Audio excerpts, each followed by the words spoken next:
Hola, hola, bienvenidos, bienvenidas a este bioencuentro 03, en el que vamos a estar teniendo como un invitado. Hola Ernesto, ¿cómo estás? Tienen un invitado muy especial, a Franju Serra. Nos va a estar hablando de el enfoque ericksoniano. Vamos a hacer un puente entre lo que es el enfoque desde Hammer y las 5 leyes biológicas y desde el enfoque que propone también el doctor Erickson. Vamos a ir dando unos minutitos para que se conecte Franju.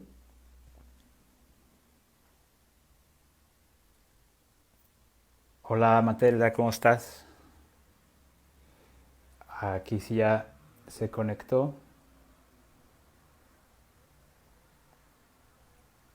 Los invitamos a que sigan a Paradigma Consciente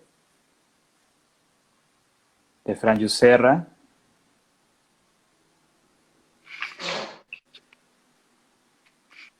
Parece que ya se conectó. Franju, ¿me escuchas? ¿Todo bien? Creo que Hola, sí, tu cámara está creo que volteada. Ahora sí ya.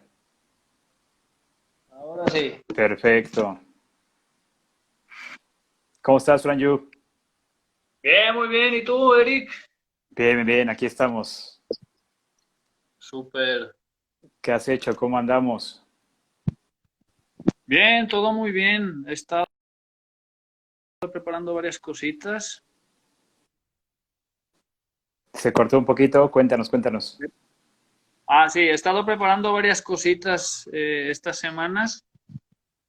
Ujú.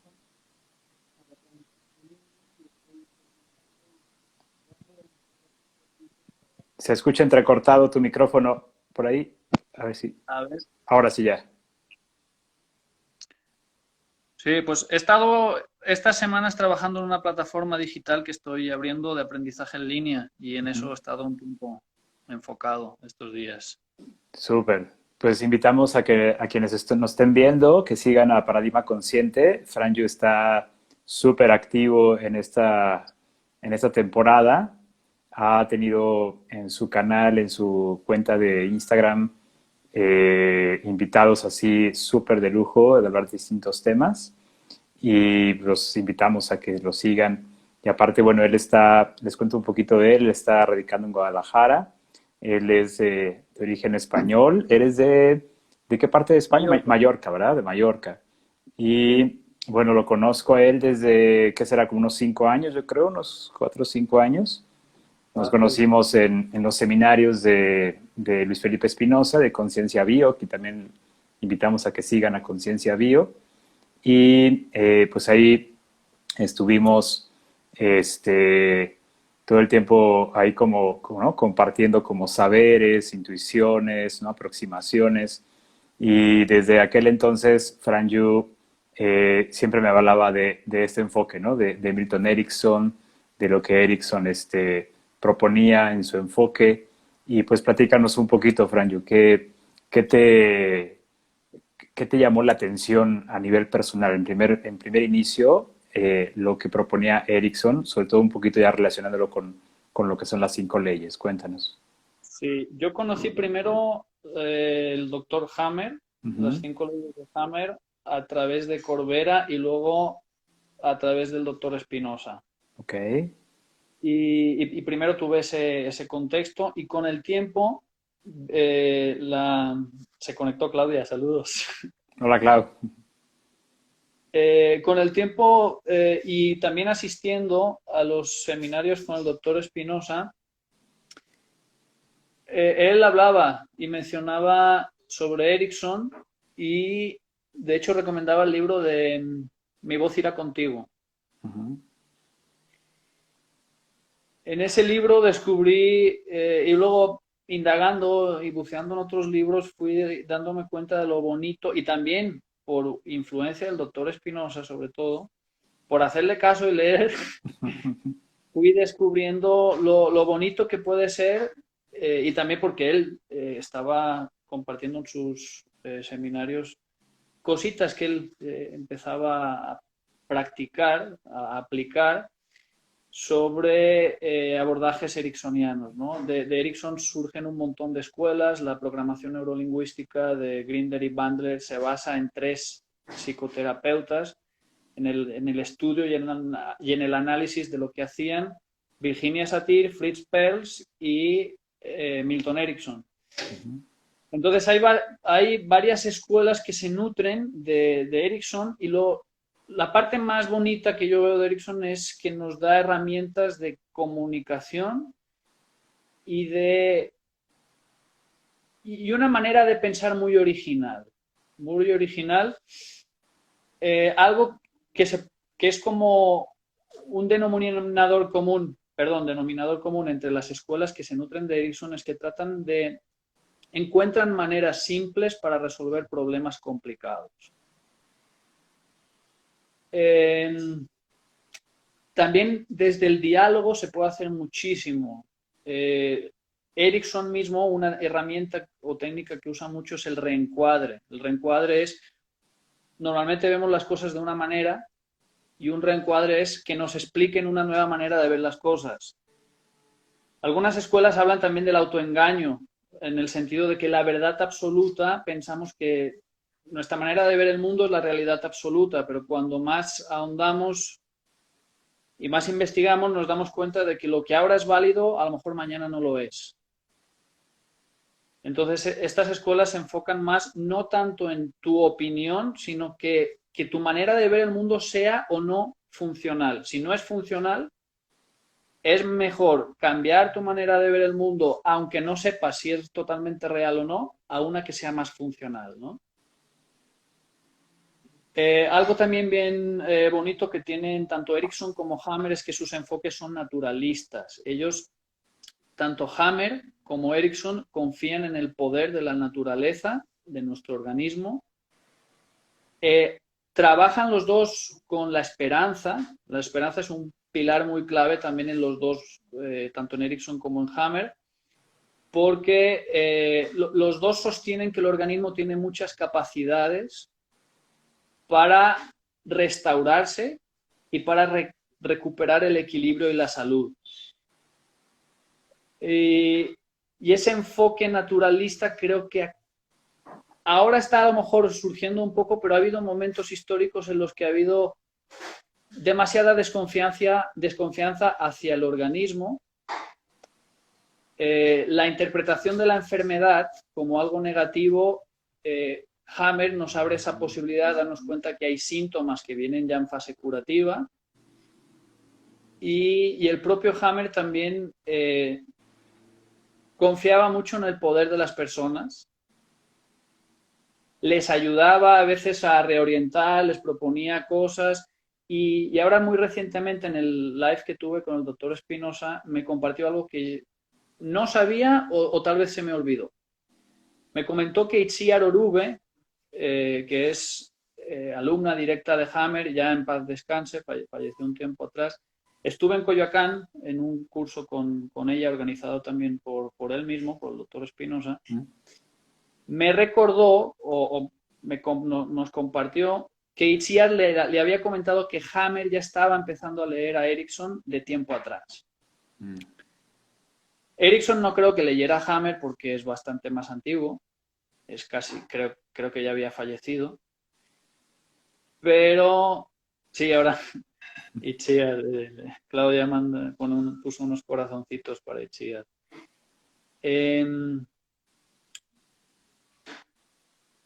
Estos días pasados estuve revisando los apuntes con Itziar, y también algo bien bonito de ella era que nos compartía mantras tibetanos.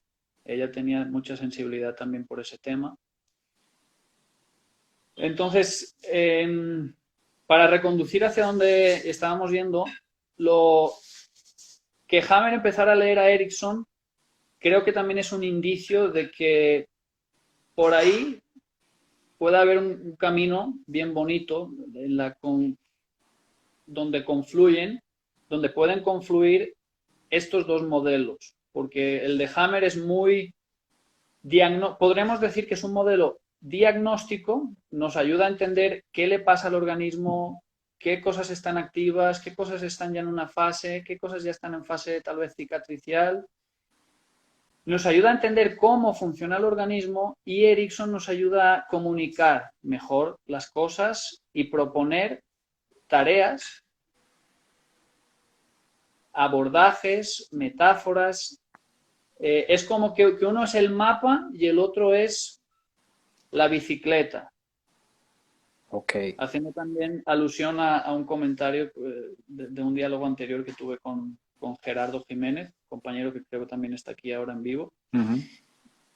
Y podría ser bicicleta, podría ser moto o podría ser coche, no importa. Uno nos sirve para situar y sabernos dónde estamos y el otro nos sirve para desplazarnos, para llevar esa sesión a buen puerto. Lo más bonito también de Erickson es que hay muchas cosas que él comenta que ya todos hacemos y utilizamos. Me tocó escucharte a ti con la doctora Vane también en un vivo pasado, que tú comentabas de un caso de una mujer que había tenido la pérdida de un ser querido y que sentía mucho frío y que sentía un frío en los brazos. La metáfora es un camino muy bonito y tú usaste recursos metafóricos para darle continuidad a algo que parecía que no había manera, ¿no? Porque ante la separación o ante el fallecimiento de un ser querido no lo podemos traer de regreso, físicamente es imposible, pero se pueden recomendar cosas que, aunque no conozcamos la obra de Erickson, hacemos a veces cosas que él también hacía. Eso es lo bonito. Y ese caso, cuando yo lo estaba escuchando, digo, ¡guau! Súper ericksoniano este caso de Eric, qué bonito. Sí, gracias. Una pregunta que de todo esto que he estado también como leyendo, he estado también tomando en esta semana como cursos en línea de Ericsson, etcétera, un poquito como para adentrarme, porque ya hay como varias personas que me dicen, Eric, tú eres muy ericksoniano y no porque te llames Eric, ¿no? Sino como que el enfoque lo haces muy ericksoniano. Y obviamente yo pues, he leído muy poco de Erickson y obviamente como que mi formación desde lo sensorial yo creo que también como que me permea un poquito en eso, ¿no? Ahora, en esta semana sí me preparé para este live y sí, obviamente me gusta mucho, ahora ya como que comprendo desde dónde Erickson estaba proponiendo unir este enfoque naturalista con este aspecto también como narrativo de las historias que nos contamos, ¿no?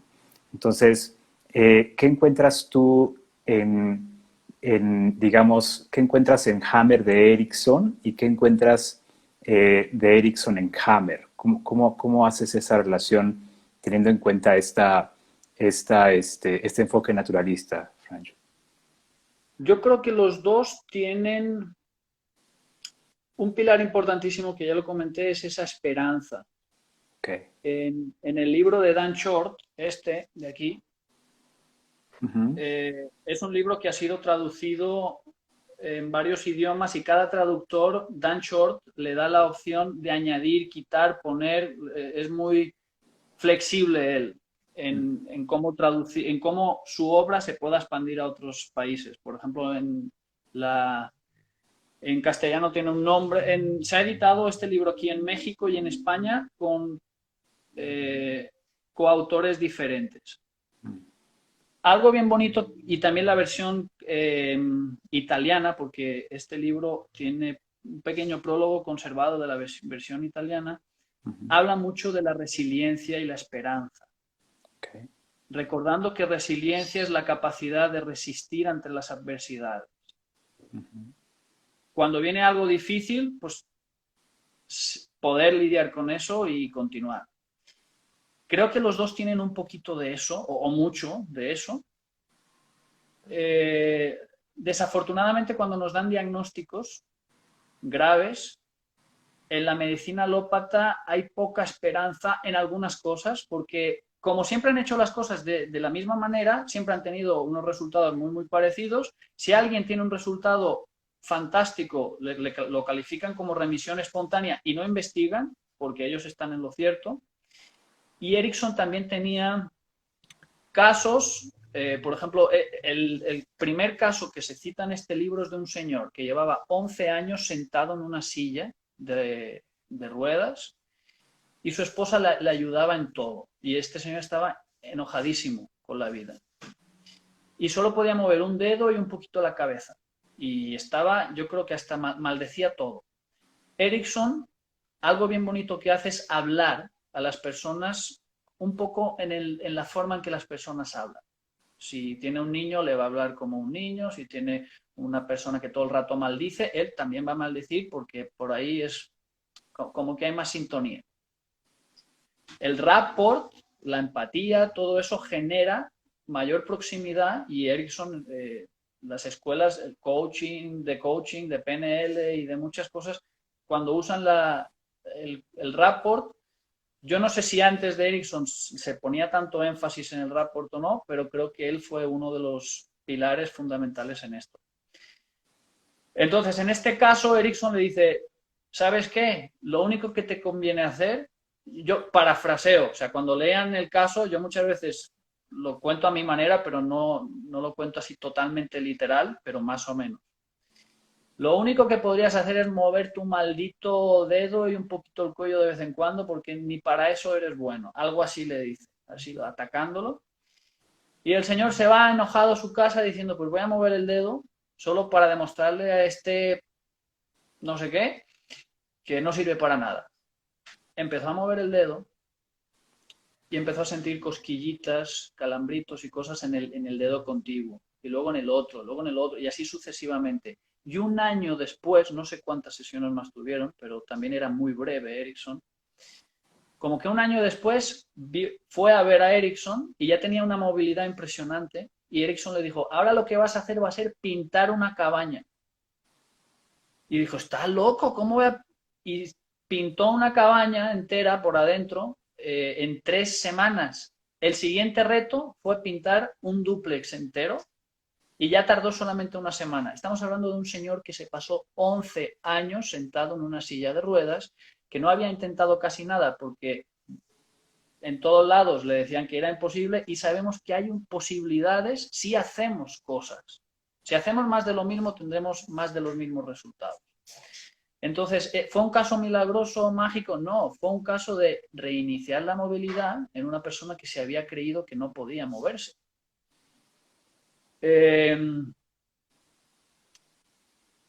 Ese caso también lo presenta Dan Short en este libro y dice que Erickson conseguía resultados impresionantes y en tiempo récord y los modelos tradicionales de medicina alópata, por poner un ejemplo, muchas veces no lo consiguen porque no son conscientes de que hay esas posibilidades. Una persona, un experto de un médico alópata especialista en huesos, iba a decir osteópata, pero la osteopatía es otra rama, no es tan alópata.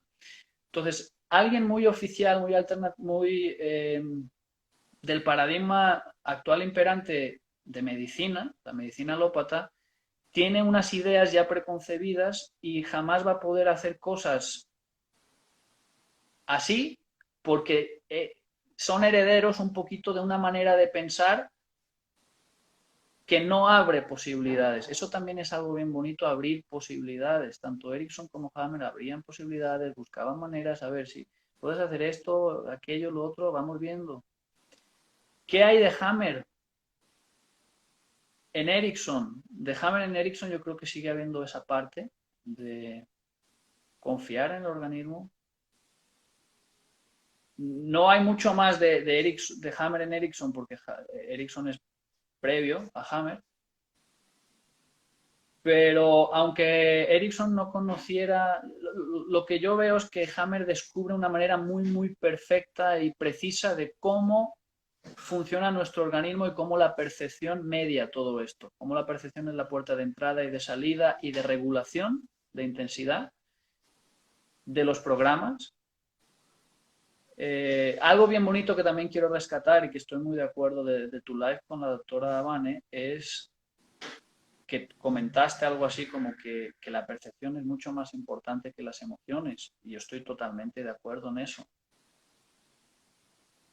Porque sabemos que las emociones son conjuntos de programas, constelaciones, unos en una fase, otros en otro, es todo un berenjenal.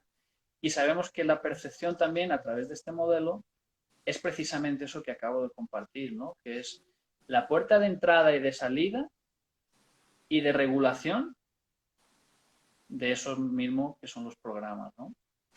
Bien, bien, bien. Me llama mucho la atención, sobre todo la comunicación que tiene, en este caso, el terapeuta ericksoniano con, si podríamos todavía seguirles diciendo pacientes, ¿no? Porque obviamente no están en ese lugar ya como pasivo, como de que dígame qué hacer, sino que en esto, ¿no? Como de cómo ese modelo de comunicación permite a la persona posicionarse en otro lugar.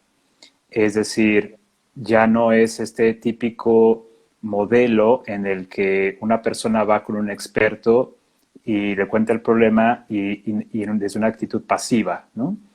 Simplemente recibe una indicación, etcétera, sino que desde esta noción de cómo manejar el vínculo, por así decirlo, el vínculo terapéutico, inclusive me sorprende que Erickson se atreve a romper ciertos paradigmas también de la misma psicología y desde el mismo psicoanálisis inclusive, en el que usa, por ejemplo, en este caso, lo que se supone que se puede llamar como una transferencia negativa, ¿no?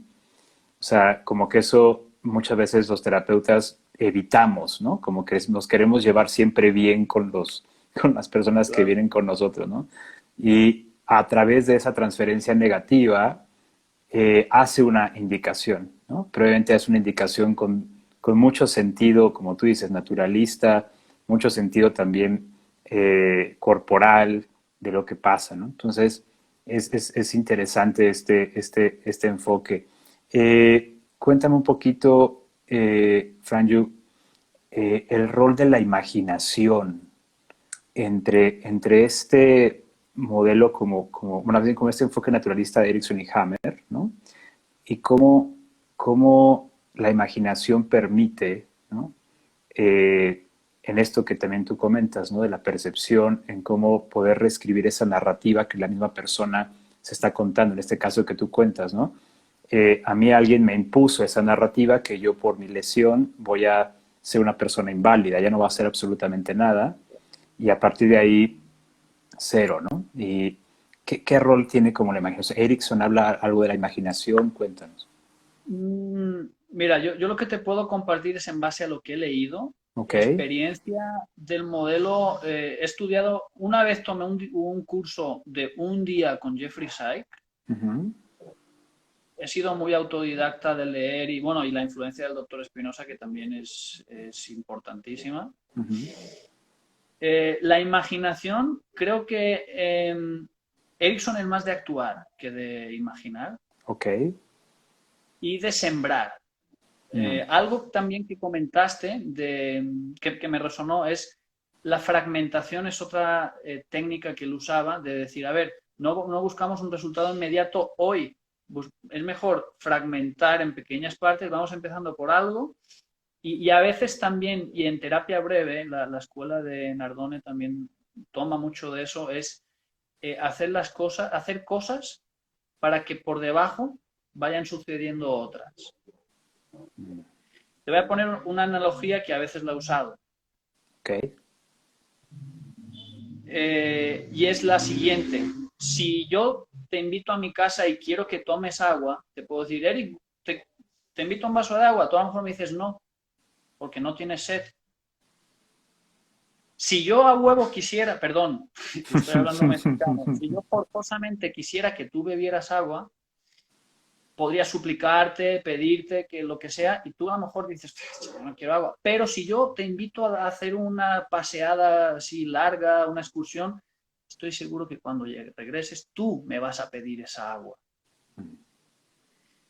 Entonces, a veces Erickson tiene objetivos y no invita a la persona directamente, sino que hace otras cosas. Tiene un caso que me reí muchísimo cada vez que lo leo. A mi madre le encanta ese caso también, nos hemos reído muchas veces con ese caso. Se llama Herbert, el caso. Está en el libro de Mi voz irá contigo.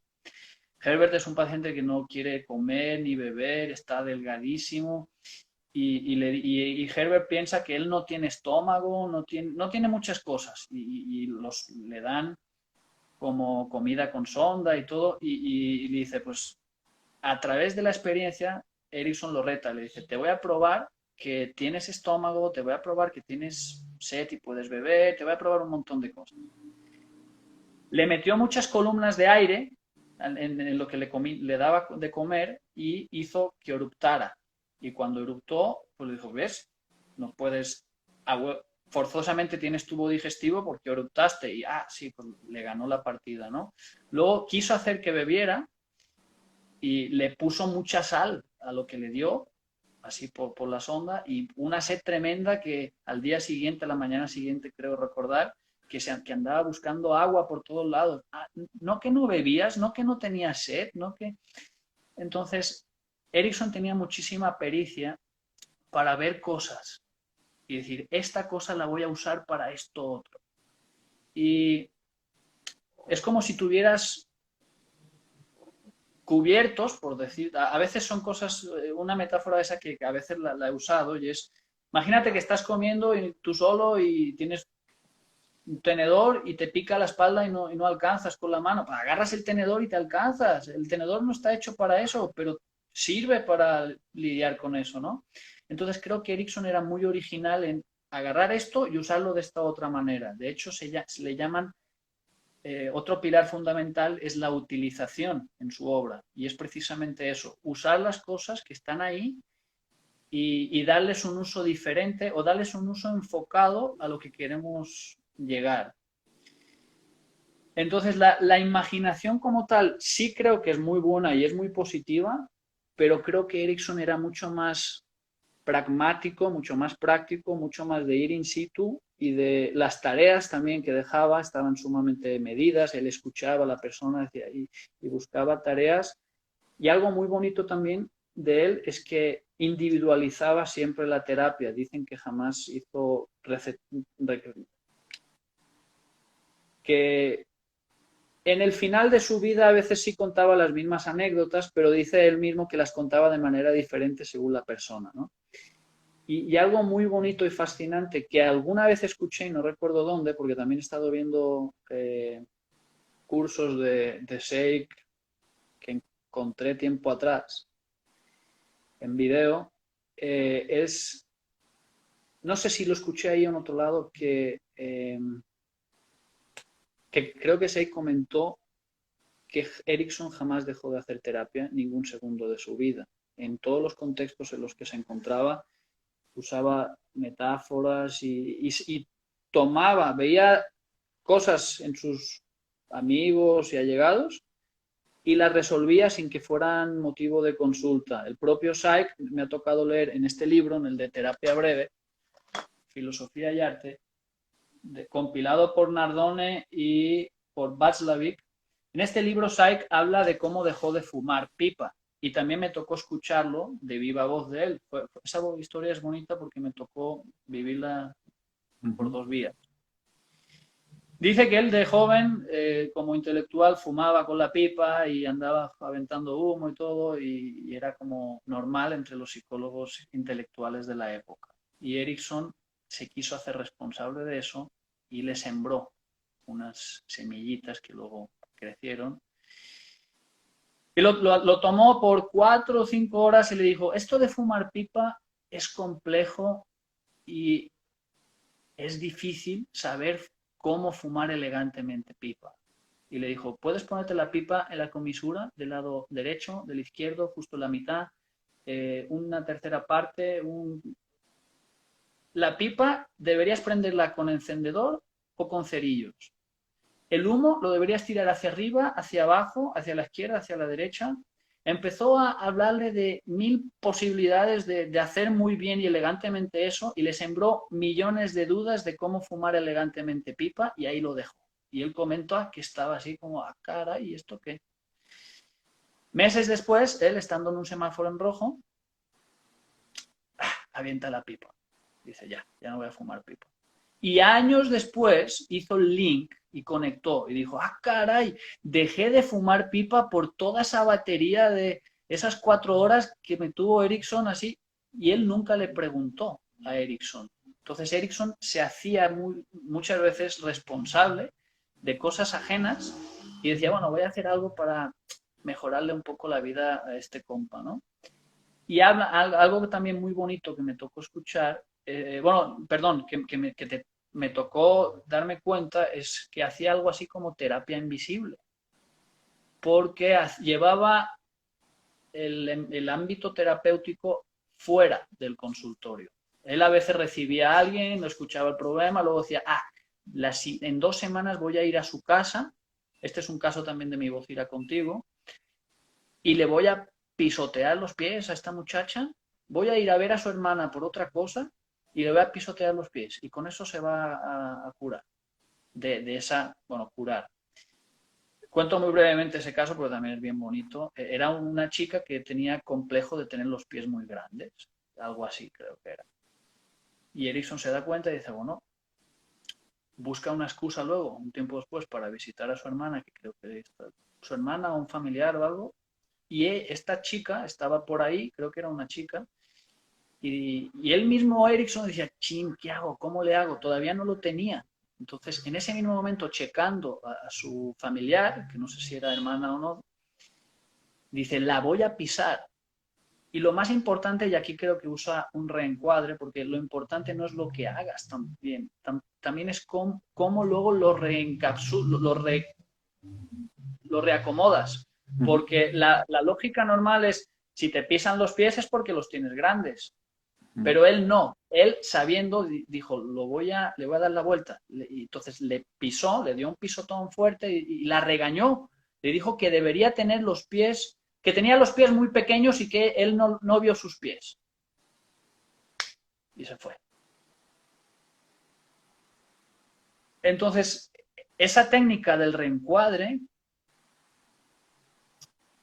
también creo que le pasó a un matrimonio que llevaban meses sin poder, después de haberse casado, sin poder tener el marido erección,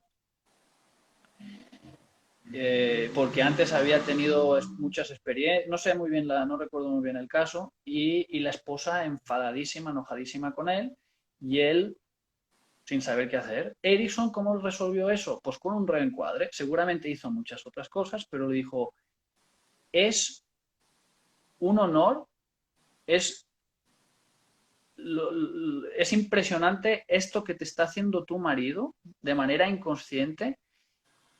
Es un homenaje a ti y a tu belleza que sea incapaz él de responder ante ti. Es un auténtico homenaje. Y los dos se quedaron así con los ojos abiertos, como platos, con el ojo pelón, como dicen aquí en México. Y eso fue un reencuadre. Y si te lo dice Erickson y como lo dice, algo muy, muy bonito que también me tocó escuchar de Jeffrey Syke cuando estuvo aquí en Guadalajara, es que era un performero total, el tipo. Nardone ahora últimamente también está hablando de la performance. Es una palabra así un poco gringa, pero es más bien como un actuador, un actor, porque él comentó y lo repitió varias veces, dijo que a veces Erickson estaba así en el consultorio, abría la puerta a alguien, entraba en el consultorio y él hacía así. Levantaba la cabeza así bien despacito. ¡Oh! Y solamente saludando así a las personas, ya cuando subía la cabeza poco a poco, a mí me tocó verlo a Jeffrey Syke haciéndolo así bien despacito y tal, pues te genera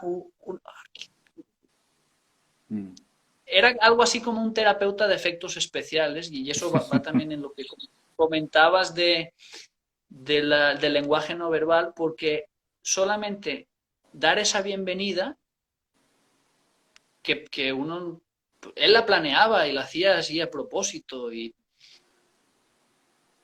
también me tocó escuchar a O'Hanlon, perdón, no, escuchar, no, a leer O'Hanlon, que es el autor de este otro libro, cómo cada interacción que tuvo con Erickson era súper hipnótica. Este libro, Raíces Profundas, también bien interesante.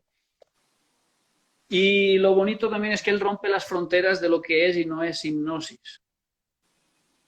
Y porque él sostiene que el inconsciente está abierto las 24 horas, no solo cuando entras en trance profundo.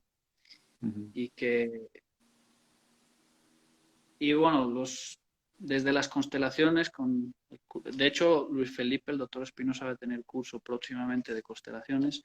Se entiende cómo los estados hipnóticos son pasar de una constelación a otra. A través del lenguaje se pueden aumentar, hacer que una persona entre en unas y salga de otras. Como el tronco, la parte se consterna cuando tienes información contradictoria o cuando tienes cosas de querer atrapar y querer eliminar y todo eso activa doblemente el tronco y te consterna. Y creo que es súper bonito todo el camino que se abre de la convergencia entre estos dos modelos. De hecho, mañana creo que la doctora Lisdero y el doctor Espinosa tienen también un live sobre un tema muy parecido a este. Ellos van a hablar de terapia breve y 5LB, y terapia breve, el máster o el que abrió ese camino es Erickson. O sea, la escuela de terapia breve surge de varias, de Václavic y Nardone, y hay otras, por ejemplo, la terapia breve centrada en soluciones, que también está interesante y debería profundizar más en ella, que es de Dee Chaser, que es del grupo de Milwaukee. Ellos, por ejemplo, en este libro de terapia breve tienen algo bien que también me voló la cabeza. Los de Milwaukee hacían terapia antes de la primera sesión. Desde el momento que la operadora llamaba, ya les dejaba una tarea. Y luego cuando llegaban, ya... Y una vez me tocó probar ese tip y dije, wow. Y bueno, no todas las veces funciona, pero con que pegue alguna, dije, wow. Lo que les comentaba la teleoperadora cuando marcaban para agendar es lo siguiente. Les decía, chin, pero si lo comparto ya no lo voy a poder usar. El mago pero bueno, que va a mostrar sus secretos. No, lo voy a compartir, y quien me detecte, pues ya valió, ya me van a detectar. Lo que les decía era, desde ahora que ha marcado hasta el día que tenga la sesión, es muy importante que piense en qué cosas han mejorado en su vida. La persona se queda así y dice, ah, caray, ya enfocan.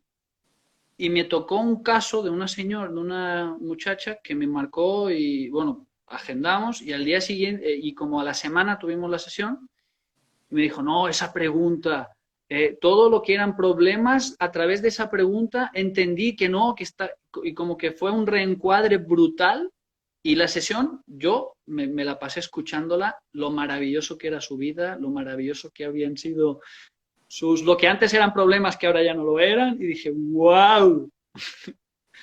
Los Súper de bueno. Milwaukee con tareas antes de la primera sesión, ¿no? Súper bien. Algo que comenta aquí Raúl Plata es muy bonito. Dice, la belleza de la magia aumenta cuando conoces el truco y aún así puedes admirar la maestría del mago, ¿no? Es muy bonita frase de Raúl. Gracias, Raúl. Gracias, Eh, Raúl. y Los sí, magos de Milwaukee. tiene mucha razón, porque justo en esto que tú comentas, en todos estos casos, me llama mucho la atención que esto que propone Erickson como una metáfora, no queda solamente una metáfora a nivel simbólica, a nivel lenguaje, sino que es una, como tú lo dices, ¿no? Puesta en acto, una metáfora performativa que está también ahí habitando un cuerpo y que está comunicando también en ese resultado, en esa triangulación que toda metáfora es, un resultado en donde también el cuerpo de la persona que recibe y escucha esa metáfora pone, ¿no?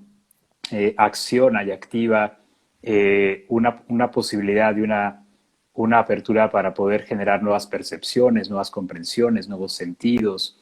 Y desde Hammer constatamos esto, ¿no? Cuando una persona puede moverse un poquito de ese lugar desde lo corporal, desde la forma en cómo respira, desde la forma en cómo se alimenta, desde la forma en cómo se percibe a sí mismo, cómo va resignificando esto que conocemos como tracks, ¿no? Y que muchos de esos tracks no solamente son pensamientos, sino que también son a veces estímulos sensoriales que están presentes y entra en contacto con la persona y reactiva otra vez el síntoma que ya había estado como recuperándose. Entonces, me llama mucho la atención esta puesta en acto que tal cual, ¿no? Es de nuevo regresarle a la medicina e inclusive también me atrevería a decir a la psicología, que a veces la psicología se quiere parecer mucho a la medicina porque se percibe a sí mismo un poquito como, ¿no? El patito feo de lo clínico, por así decirlo. Regresarle esa posibilidad de crear arte, ¿no? Como en esto que tú dices, como que la, las intervenciones no eran iguales, es decir, no era una cuestión de una intervención en serie, ¿no? Claro. Producir intervenciones o, ¿no? Sino crear una medicina y una terapéutica más artesanal, ¿no? Desde ese sentido, ¿no? Entonces me gusta mucho este enfoque. Cuéntanos, Franjo, para las personas que nos puedan llegar a ver en este live y que tal vez también quieran un poquito como recibir una ayuda, un acompañamiento terapéutico desde este enfoque, ¿tú qué les dirías que podría beneficiarles a su vida, ¿no? Así como en lo cotidiano, obviamente como integrándolo un poquito desde Hammer también, hasta dónde puede llegar una intervención desde este modelo? Cuéntame.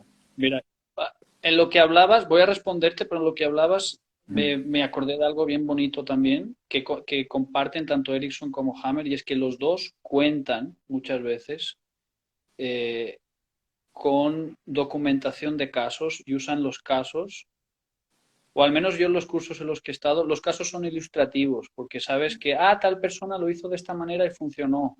ujú, O mira, Hammer llegó a todo lo que llegó por ver un caso y otro y otro y otro y por ver en el cerebro y por muchas cosas, ¿no? Pero ujú, el compartir casos creo que ayuda tanto a personas como a terapeutas. mm,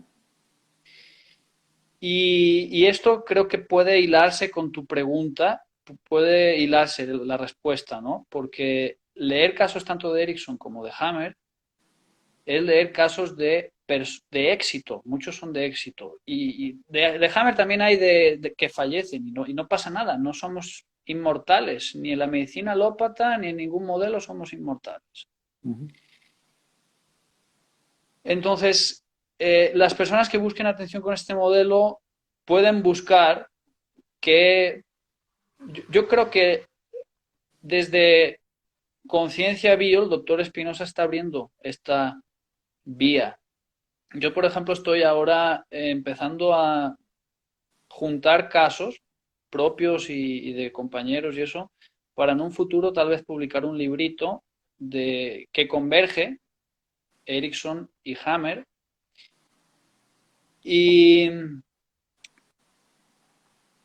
Rodrigo Amezquita, por ejemplo, tú mismo, Eric, también eres súper Ericsson. Es que hay muchas concomitancias entre escuchar a la persona, conocer las 5 leyes y proponerle cosas. mm, Y a veces no es tanto la proponer, a veces también va con escuchar a la persona y que la persona se sienta acompañada y bajar un poco su intensidad y explicarle un poquito. La metáfora también es una manera de explicar cosas. Yo por ejemplo, estudié la carrera de educación física y siempre me ha gustado mucho compartir y enseñar. De joven daba clases de matemáticas a compañeros que estaban un curso por debajo de mí y más cursos por debajo, ¿no? Pero más arriba todavía no, ni a la par tampoco, pero un curso inferior a los 14, 16 años hacía un poco de eso, ¿no? Daba clases de repaso. Y creo que siempre el buscar maneras de explicar las cosas con analogías o con metáforas ayuda a que la otra persona lo entienda. El aprendizaje significativo de Ausubel que es un autor estadounidense, está basado en eso y también es muy ericksoniano. No sé si conoce a Erickson o no, pero el aprendizaje significativo está enfocado en que lo que tú enseñes debe construirse en base a lo que ya sabe la otra persona. Cualquier nuevo aprendizaje, si tú lo vinculas con cosas que ya sabe, con cosas lógicas que ya tienen su estructura, ¡pum!, ya queda. Si nomás compartes la información y no la vinculas, es algo que puede que quede, puede que no, pero vincular todo a lo que ya sabe la persona, a eso le llaman aprendizaje significativo, porque lo entiendes, porque lo incorporas más fácil. Creo que Erickson, incluso Hammer, cuando habla de los bomberos, cuando usa la metáfora de bomberos para hablar sobre los microbios, eso es una metáfora. Mm. Y ayuda a que las personas entiendan, ah, sí, en los incendios hay bomberos, pero los bomberos no provocaron el incendio y están ahí y ayudan. Y si voy a 500 incendios, en los 500 probablemente haya bomberos. Y matar a los bomberos, pues tampoco ayuda, ¿no?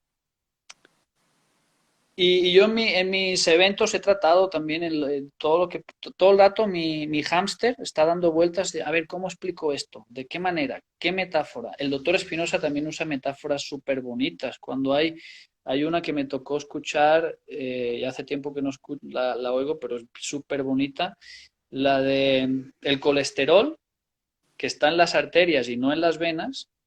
A lo mejor me equivoco, ¿eh? También aprender a regarla es bonito. A veces la he regado en algún live. Pero el colesterol se pone en ciertos procesos. Mejor la dejo que la escuchen de él, pero voy a dar nomás una probadita. Él usa la analogía de una carretera cuando se está reparando, ponen unos conitos para que los coches no se lleven por delante a los trabajadores que están ahí trabajando. Entonces el colesterol es algo así como esos conitos que se ponen ahí, que no es ni para provocar obstrucciones, aunque a lo mejor el tránsito va un poquito más lento, pero tienen una función de ser, no es por error. También por ahí hay autores que explican que el colesterol comido y el colesterol de la sangre son cosas totalmente diferentísimas, una cosa y la otra, y que no están totalmente desvinculadas una y otra, ¿no? Entonces, esa metáfora, creo que una persona que la escucha y entiende un poquito luego de fisiología, ¡fum!, ya ve el colesterol de otra manera, porque ve ese paralelismo, ve esas dos dimensiones que estaría muy bonitas solaparlas, a lo mejor con un diseño gráfico, de decir, mira, así como un fundido de el Ujú. colesterol a nivel de y los conitos, y el tráfico, los carros y la sangre. Una metáfora es eso, agarrar unas cosas, encontrar un paralelismo y construirlo. Y todo el rato los papás, los maestros, los terapeutas usamos cosas de esas. Eso es muy ericksoniano también. Y en tu pregunta de qué hay de ericksoniano en Hammer, pues también es ese uso, bueno, Erickson no patentó las metáforas, pero creo que es un gran exponente a nivel intelectual del uso de las metáforas. En poesía se usan, en cuentos, historias, películas. Somos historias, estamos hechos de historias y somos adictos a las historias. Cuando no estamos leyendo un libro o nos cuenta alguien algo o nosotros contamos algo o vemos una serie o una película y esas historias nos construyen y son inspiradoras y el storytelling también que se está usando en mercadotecnia, se usan Ujú. historias todo el rato. Y no sé ya si me he ido muy lejos con las preguntas que me No, bien, bien, bien, preguntabas. bien, bien, bien, bien.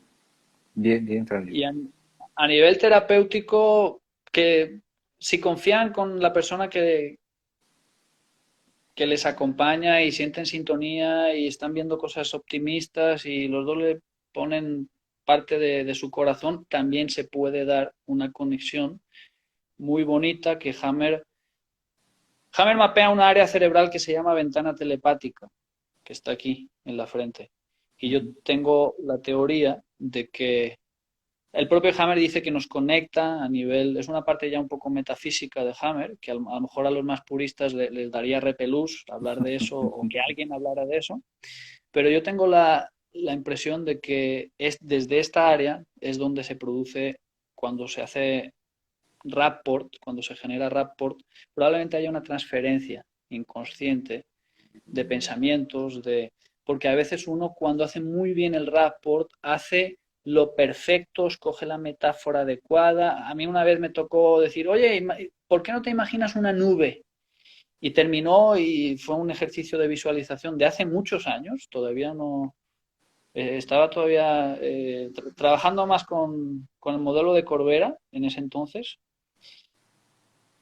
Terminó el evento, sería como en 2012-13, y la visualización y la mujer llorando me dice, es que falleció mi hermana, vi una nube y desde que ese momento la nube y mi hermana para mí es uno. Y tú me dijiste, visualiza una nube y era lo mejor que me pudieras decir. Y claro, yo soy de la idea de que así como las 5 leyes existen y funcionan por sí solas, los programas biológicos, sin que los sepamos, sabiéndolos ya podamos manejar y tener cierto control de algunas cosas, indirecto, no totalmente directo.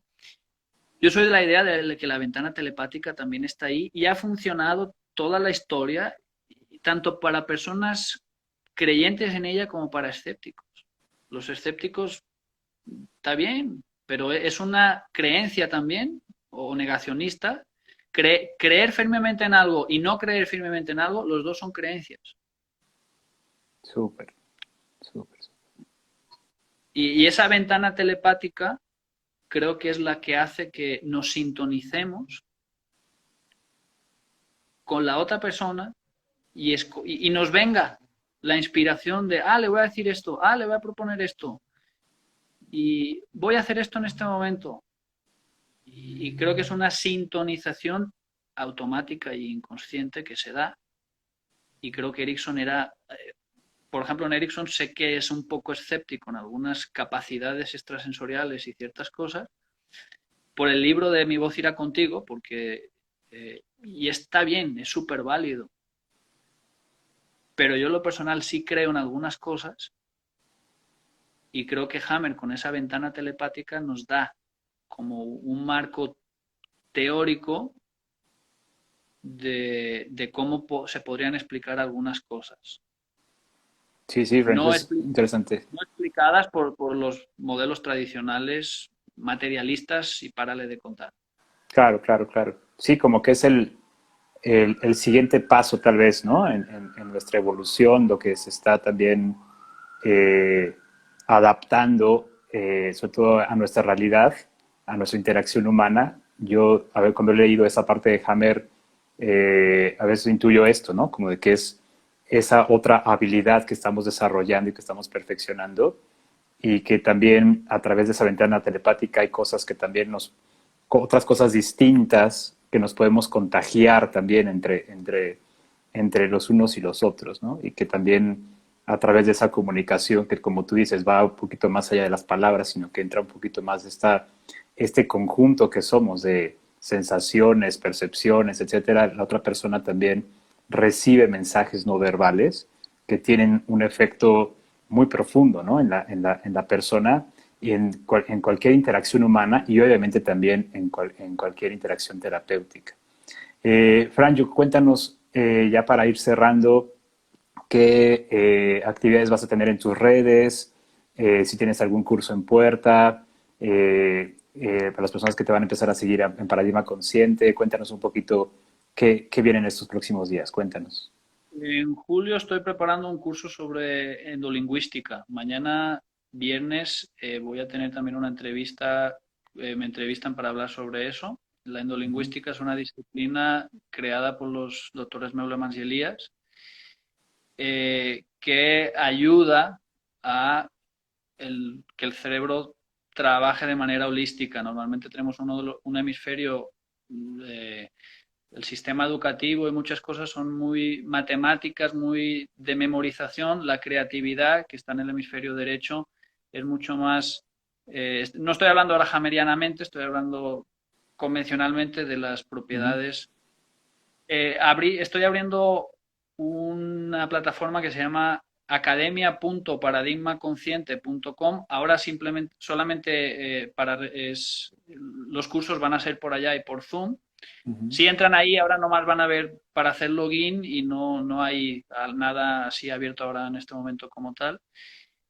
Entonces, los doctores Meulemans y Elías, el padre de la doctora Meulemans, el doctor Joseph Meulemans, descubre en el hemisferio derecho un área paralela al área de Broca del lenguaje y descubre que está relacionada con la capacidad creativa, musical, la intuición, algunas cosas más del hemisferio derecho, en este caso, muy probablemente sea el área de los bronquios a nivel hammeriano, no estoy muy seguro porque no soy experto en neuroanatomía. Y bueno, la endolingüística va de eso. Mañana voy a hablar un poquito sobre lo bonito de los doctores Meulemans y Elías, es también su vida, su obra. Es Mañana voy a hablar más de eso porque es muy complejo resumir su vida, ¿no? Han sido personas que han contribuido de maneras muy bonitas a la humanidad, han parado guerras, han sido rescatistas, de hecho perdieron a su único hijo en misión de rescate, él salvando vidas de mexicanos. ¿Qué más voy a tener?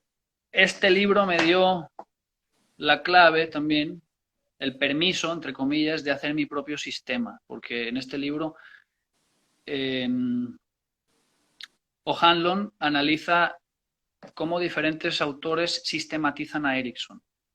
Okay. Una sistematización es decir, bueno, yo creo que Erickson hace A, B, C y D. Otro dice, no, pues yo creo que hace, y cada quien como ve lo que hace otro.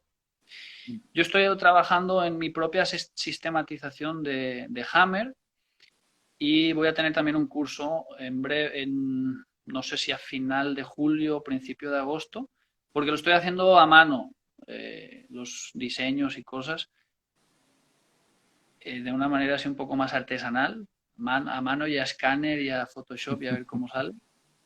Y, y también en un diálogo, el 009 con José Luis Ruiz, hablo un poquito de esa sistematización. Como desde mi punto de vista, la primera ley tendría que tener 5 criterios o 5 dimensiones, que es el entorno, la mente, el cerebro, la conducta y el órgano o tejido. Ujú. Muchas de esas cosas son por escuchar al doctor Espinosa y también pasar las cosas por mi filtro. Él tiene modelos, tiene diagramas donde también incluye el ambiente, es otra manera de la misma palabra, diferentes palabras para definir lo mismo. Y a veces en algunos cuadernos se refiere a esa conducta o comportamiento como una dimensión. A veces la catalogado como psique al cuadrado, ¿no? Y está bien bonito también. Okay. En realidad lo que llevaba tiempo con muchas ideas de estas, pero no me atrevía. No me atrevía Súper. por miedo a la crítica, por miedo al que dirán, por miedo a regarla. Y ahora, desde que empecé a hacer diálogos y todo eso, como que me estoy animando un poco más a perder el miedo Qué al bueno, que Franjo. dirán, a regarla y todo eso. Qué bueno, Franjo. Qué bueno, Franjo. Pues te queremos agradecer tu participación en este Bioencuentro 03. Gracias por todo lo que nos compartiste. Nos están pidiendo que si una vez que ya se publique este desde Bioencuentro, nos puedes poner ahí en los comentarios los títulos de los libros que ahorita nos compartiste Sí. para que las personas puedan ahí tomar nota. Y bueno, desde Bioencuentros les queremos también agradecer su presencia por haberse conectado. Sigan a Paradigma Consciente, va a tener cosas muy interesantes. Yo ya estoy más que apuntado en ese curso, tú ya me dices cuándo va a ser. Y pues desde acá te mando un gran abrazo, Franju, que estés muy bien, desde acá, desde la Ciudad de México, te mando todos los éxitos en todo lo que emprendas y que te vaya súper bien en todo lo que compartas con los demás.